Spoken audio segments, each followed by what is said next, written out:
হরে কৃষ্ণ। আমি বিরাজ রায়। আপনারা দেখছেন ব্রহ্মবাণী ইউটিউব চ্যানেল। আমার এই ভিডিওগুলো আপনারা যারা যেখান থেকে দেখছেন, আমি ভগবানের কাছে প্রার্থনা করছি আপনাদের উপরে ভগবানের কৃপা দৃষ্টি পড়ুক, আপনাদের জীবন আনন্দে ভরে উঠুক, এই আশা রাখছি। তার বেশি কথা না বলে মূল আলোচনা শুরু করা যাক।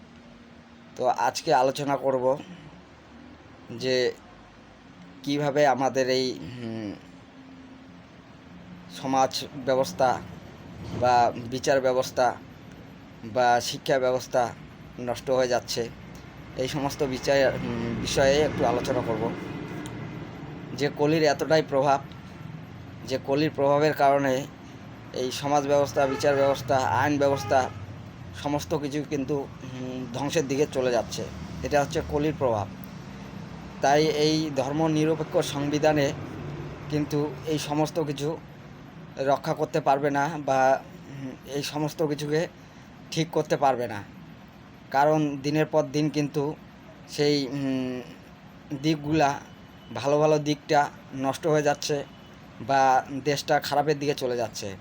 তাই আমি চাইব যে যারা সাধু সন্ন্যাসী ব্রাহ্মণ রয়েছে বা যারা পুরোহিত রয়েছে, পূজারী রয়েছে, তাদের উদ্দেশ্যে আমি এই কথাগুলো বলছি যে তোমরা অবশ্যই একটু চেষ্টা করো, তোমাদের দিক থেকে একটু চেষ্টা করো যে যেভাবে কলির প্রভাবকে নষ্ট করা যায় সেই চেষ্টা করো।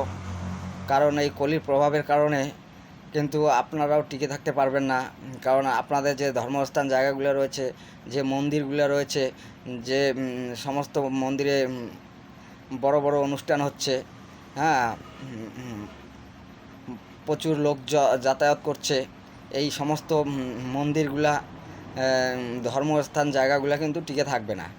তাই আমি চাইবো আপনারাও একটু চেষ্টা করেন আপনাদের দিক থেকে, যাতে এই কলির প্রভাবকে নষ্ট করা যায়।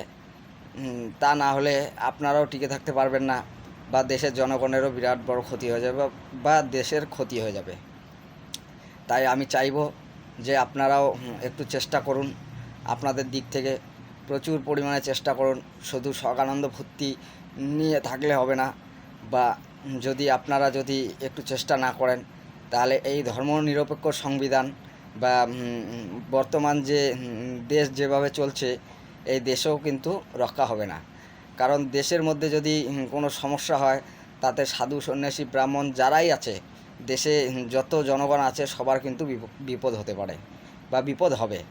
তাই আমি চেষ্টা করব আপনাদের দিক থেকে আপনারা যতদূর পারেন চেষ্টা করুন, বা সংবিধানের দিক থেকে যতদূর তারা পারবে তারা ততটা চেষ্টা করবে।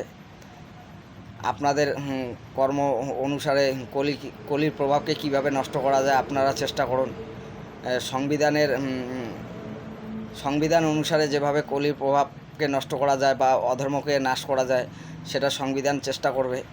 তাই আমি চেষ্টা করছি আপনারা ধর্মীয় যে আচার বিচার মেনে চলেন, সেগুলা আরও একটু মজবুত করার চেষ্টা করুন, বা সেগুলার দিক দিয়ে একটু আপনারা নজর দিন।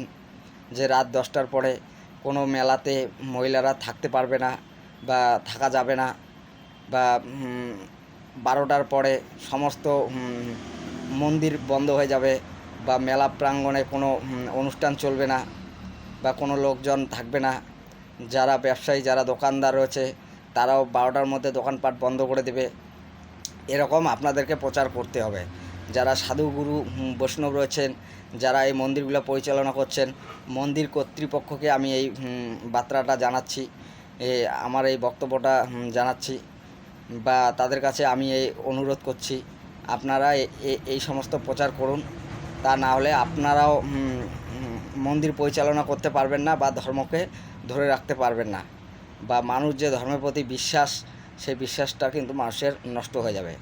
কারণ যে স্থানে যাওয়ার পরে মানুষের মনের মধ্যে আনন্দ আসবে, মানুষ একটু আনন্দ অনুভব করবে, সেখানে যাওয়ার পরে যদি মানুষের ক্ষতি হয়, সে জায়গায় কিন্তু মানুষ যেতে চাইবে না, বা যাওয়ার জন্যে সেখানে মানুষের যদি উন্নতির বদলে অবনতি হয়, ক্ষতি হয়, সেখানে কিন্তু মানুষ যেতে পছন্দ করবে না। তাই আমি চাইব যাতে এরকমটা না হয়। আপনারা ধর্মীয় দিক দিয়ে বা ধর্মীয় আচার বিচারে যেভাবে কলির প্রভাবকে নষ্ট করা যায়, সেটা অপার চেষ্টা করুন। কলিকে নষ্ট করতেই হবে। কলির প্রভাবকে নষ্ট করতে হবে। তা না হলে সাধু সন্ন্যাসী ব্রাহ্মণ সমেত দেশে যত জাতি মানুষ আছি আমরা সকল জনগণের ক্ষতি হবে।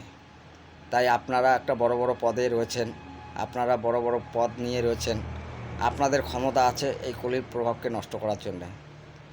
তো আমি আমার দিক থেকে এই কথাগুলা বা আমার এই বার্তা আপনাদের কাছে পৌঁছিয়ে দিচ্ছি। আপনারা আমার কথাগুলোর উপরে বিচার করে যা আপনাদের ভালো লাগে আপনারা সেই সিদ্ধান্ত নেবেন।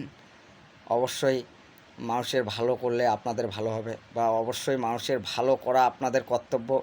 মানুষ যদি সুখে থাকে, মানুষ যদি খুশিতে থাকে, আনন্দিতে থাকে, তাহলে আপনাদেরকেও সুখ দিতে পারবে। আর মানুষ সাধারণ জনগণ যদি কষ্টের মধ্যে থাকে তাহলে আপনাদেরকেও কষ্ট ভোগ করতে হবে। তাই আমি আশা রাখছি আপনারা অফার চেষ্টা করুন এই দিকগুলা একটু দেখার। সারা রাতভর কোনো অনুষ্ঠান করা যাবে না, বা রাত 10টার পরে কোনো মেলা প্রাঙ্গণে মহিলারা থাকবে না, বা থাকা উচিত নয়। 12টার মধ্যে অনুষ্ঠান শেষ করতে হবে, বা 12টার পরে আর কোনো অনুষ্ঠান চলবে না। সকাল 8টা অবধি, সকাল 8টার থেকে সারা রাত 12টার পরের থেকে সকাল 8টা অবধি সারা রাত বন্ধ থাকবে, বা সকাল 8টার থেকে সারা দিন বা রাত 10টা অবধি মেলা চলবে, তারপরে মেলা বন্ধ। তো এরকম সিদ্ধান্ত আপনাদেরকে নিতে হবে, বা এটার প্রচারটাও আপনাদেরকে করতে হবে। যারা বড় বড় ধর্মীয় স্থান জায়গাগুলো পরিচালনা করছেন তাদের দ্বারাই এই প্রচারটা করতে হবে। কারণ আপনারা যদি এই প্রচার করেন তাহলে সকল জনগণ আপনাদের কথা মানবে, বা সমস্ত ছোট বড় যত ধর্মীয় স্থান জায়গা রয়েছে, পূজা স্থান জায়গা রয়েছে, সবাই কিন্তু এই আচার বিচার করে চলবে। তাই এই ভিডিওটা আর বেশি বড় করছি না, এখানে শেষ করছি। নমস্কার, ভালো থাকবেন, সুখে থাকবেন। হরে কৃষ্ণ।